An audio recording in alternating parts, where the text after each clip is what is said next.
हम बात करेंगे भारत में बोई जाने वाली फसलों के बारे में। भारत में ऋतुओं के हिसाब से 2 प्रकार की मुख्य फसलें बोई जाती हैं। पहली है खरीफ फसल, दूसरी है रबी फसल और इन दोनों के बीच में जो समय मिलता है उसे जायज़ फसल भी कहते हैं। वो कुछ महीनों के लिए होती हैं। खरीफ फसल की बात करते हैं तो खरीफ फसल में मुख्य रूप से धान, गन्ना, मक्का, ज्वार, बाजरा, ये जो मोटे अनाज हैं इनकी फसलें बोई जाती हैं।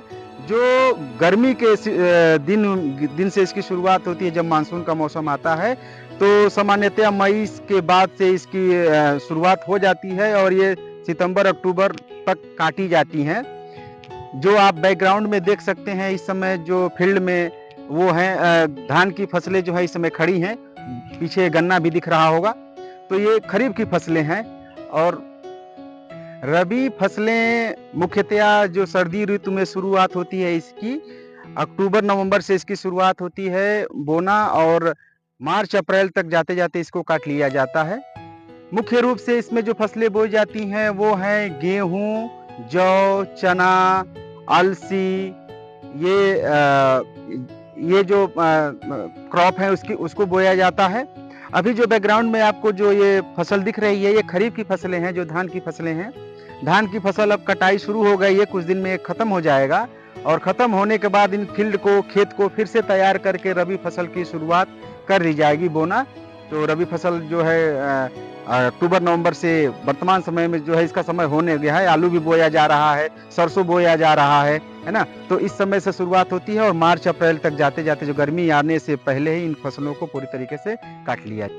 अब बात करते हैं जायद की फसल के बारे में। जायद की फसल खरीफ और रबी के बीच में जो समय मिलता है, ये शुरुआत होता है मार्च से लेकर के जून के महीने के बीच में ये फसल बोई जाती है, जिसमें मुख्य रूप से खरबूजा, तरबूजा, खीरा, ककड़ी, कद्दू, ये फसलें इसलिए बोई जाती हैं कि उस दौरान जो है गर्मी बहुत ज़्यादा पड़ती है और मनुष्य के शरीर में पानी की कमी जो है महसूस होती है पसीना ज़्यादा होने से। तो ये जो पानी की जो कमी होती है वो प्रकृति की फसलों के माध्यम से आपके शरीर को आपूर्ति करने का प्रयास करती है। तो जायद की फसल को आप इस रूप में देख सकते हैं कि उस समय जो आपके शरीर की जो ज़रूरत होती है, आपके शरीर में जो पानी की कमी जो महसूस होती है, उसको इन फसलों के माध्यम से ककड़ी, खीरा, लौकी, तरबूज, खरबूज के माध्यम से उसकी पूर्ति आप कर सकते हैं। तो ये इसी मार्च से लेकर के जून के महीने तक ये इसकी फसल की लगाना और इसके साथ इसको समाप्त कर देना, ये इसकी मुख्य विशेषता है। अंत में हम ये देखते हैं कि जो फसलों का जो रोटेशन है या जो फसलों के उत्पादन के जो तरीके हैं वो प्रकृति के हिसाब से तय होती हैं। अधिक बारिश के समय में जो है धान की फसलें लगाई जाती हैं क्योंकि उसको पानी की ज़्यादा ज़रूरत होती है। जो रबी की फसलें होती हैं उनको पानी की कम ज़रूरत होती है, इसलिए उनको नवंबर से शुरुआत करते हैं और मार्च अप्रैल तक काटते हैं।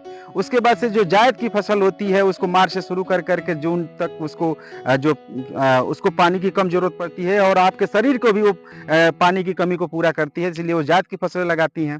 तो हम देखते हैं कि जो ये प्रकृति है वो सभी पृथ्वी पे जितने भी प्राणी पाए जाते हैं, जितने भी जीव पाए जाते हैं, सबके लिए भोजन उपलब्ध कराती है।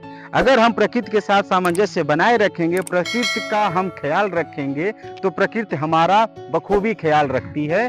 तो कहने का तात्पर्य ये है कि हम प्रकृति के साथ चलें, प्रकृति को सहेजें, संवारें, उसको अपने स्वार्थ के लिए उसको पूरी तरीके से नष्ट न करने पे तुल जाएं, बल्कि उसका हम संरक्षण करेंगे तो हमारा पोषण करती रहेगी और हमारा जीवन या हम अपने जीवन में तरक्की करते रहेंगे, आगे बढ़ते रहेंगे।